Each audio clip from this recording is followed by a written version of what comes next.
This story was sent to me a few years back by an HNS. We never had to explain what HNS meant, but for the sake of anybody who's not military, a headquarters and service Marine. Honestly, I never even knew that. We just said HNS, and I never bothered to question it. But this final story was sent to me a few years back by an HNS Marine named Reuben. Both I and Reuben spent quite a few nights training on the southeastern end of the island of Oʻahu on an old decommissioned airbase called Bellows Air Station. We just called it Bellows. I'm not sure when it was last in service, but when I was there between 2010 and 2015, it looked like it had been a while. All there were really just the runways and the mountain towns, the mock Afghani villages that they'd built there. There wasn't really anything else other than just these flat sort of gravel runways. So maybe it had been since World War II. The Japanese did apparently bomb the base during their attack. A couple of guys were killed there.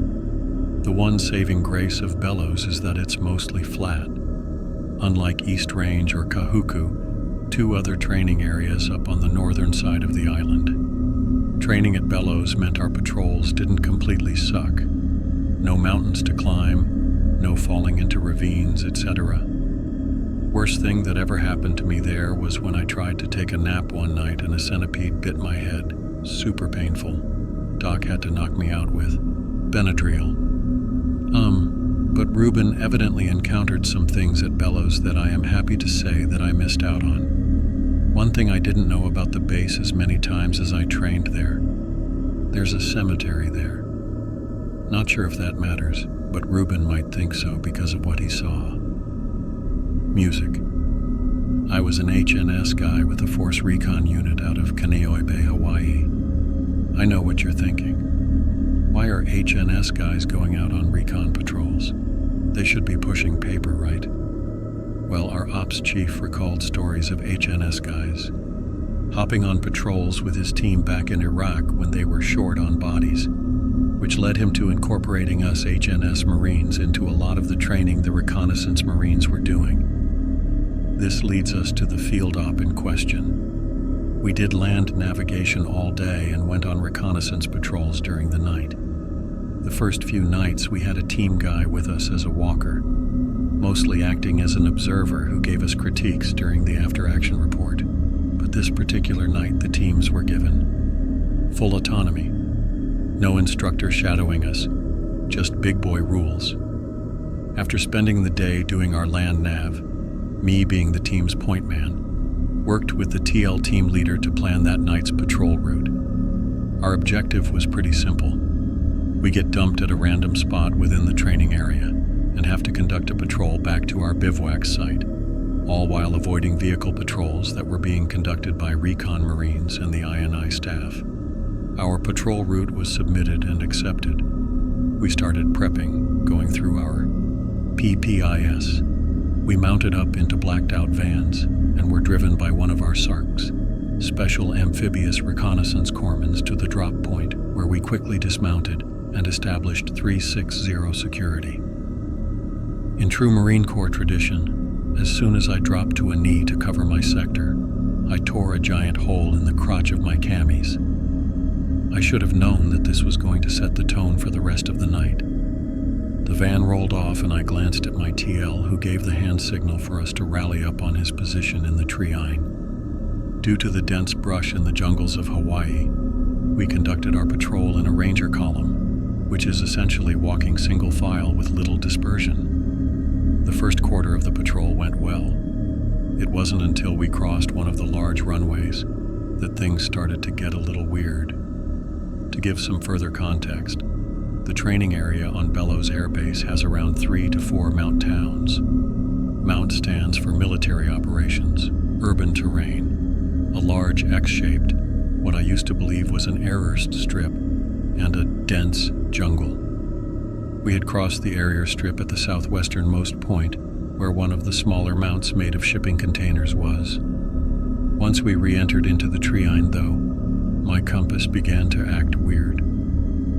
I tried looking around thinking we must have walked into some power lines or something, but I didn't see any.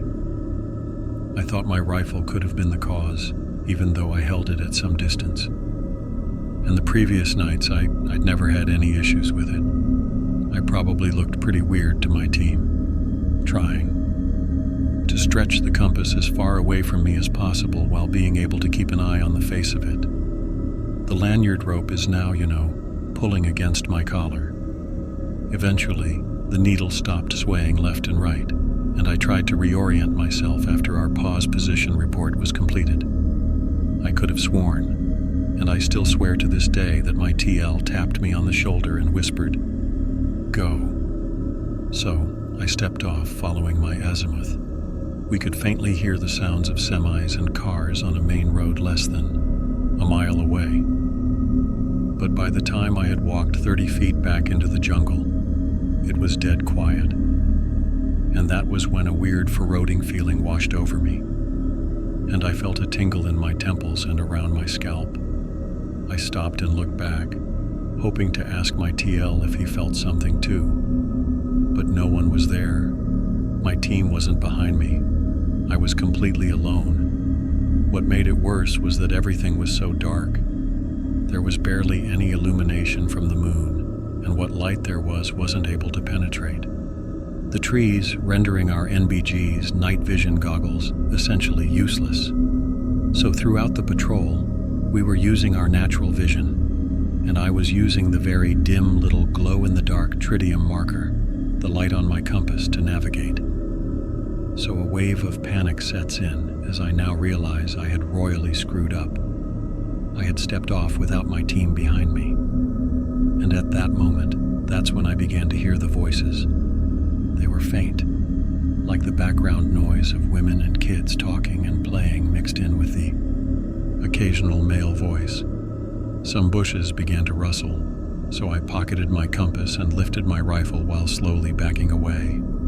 I didn't have any live ammunition, but I was willing to channel whatever warrior spirit I needed to punch the barrel of my weapon into whatever came out of that bush.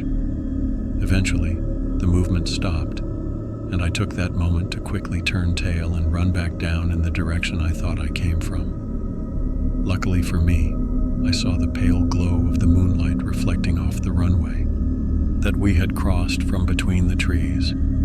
I looked north and then south, only to see that I was significantly further north of the mountain town we had passed through. Now I thought I was losing it. There was no way that I covered 300 meters north after I had stepped off. But in any case, I needed to find my team. So I'm moving in a slow jog while trying to muffle the sound of my steps. I pushed south toward the mountain town, and eventually I found my team, still set up in 360-degree security, and they all turn to face me as I walk up to them. Like any good leader would, my TL then grabs me, pulls me close, and whispered, in an ass-chewing voice, and asks me, "What the hell are you doing? Where did you go?" I told him about how he had tapped me and told me to go, and he claimed he never did such a thing. He told me that as he was writing down further instructions from the ROC, the Recon Operations Center, that I just got up and walked into the jungle. I think he saw the confusion in my eyes because he just let me go and told me to get my head in the game. We formed up and stepped off together.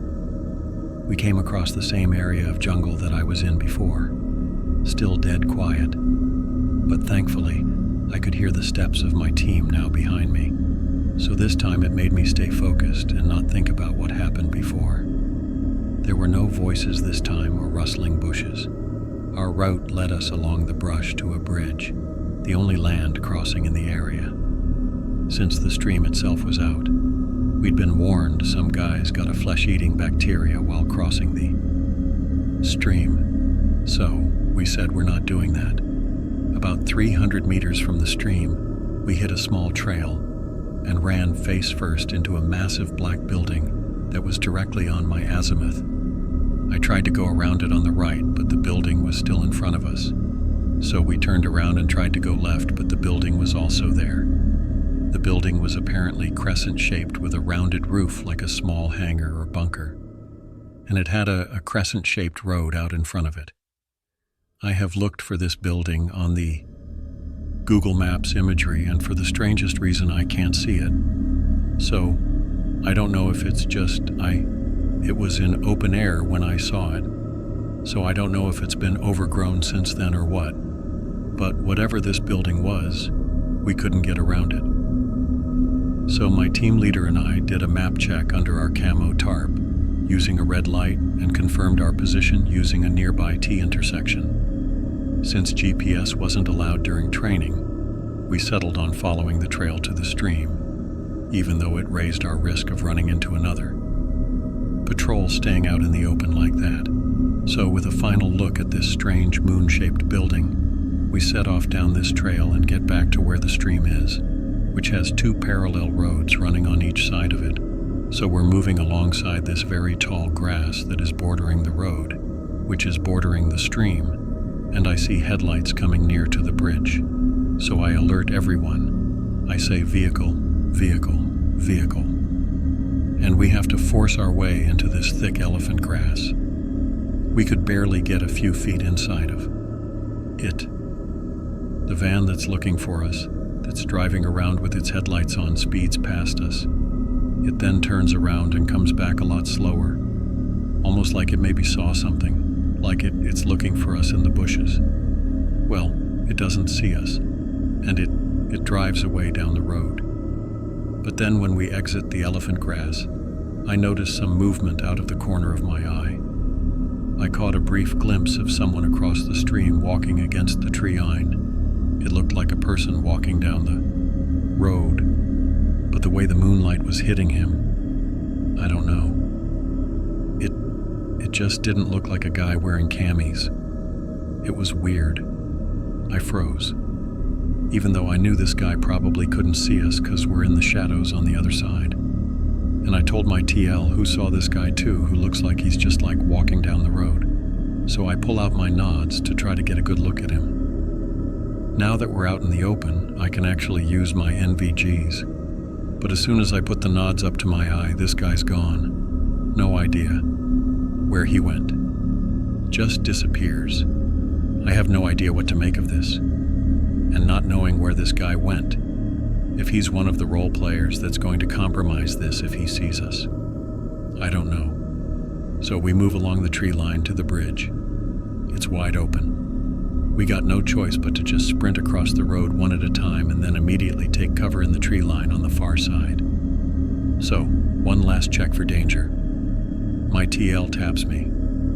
I nod and we start crossing one at a time. I sprinted across the bridge and took cover in the trees on the far side. I was then joined by the rest of my team. The team's radio operator then asked to go take a leak.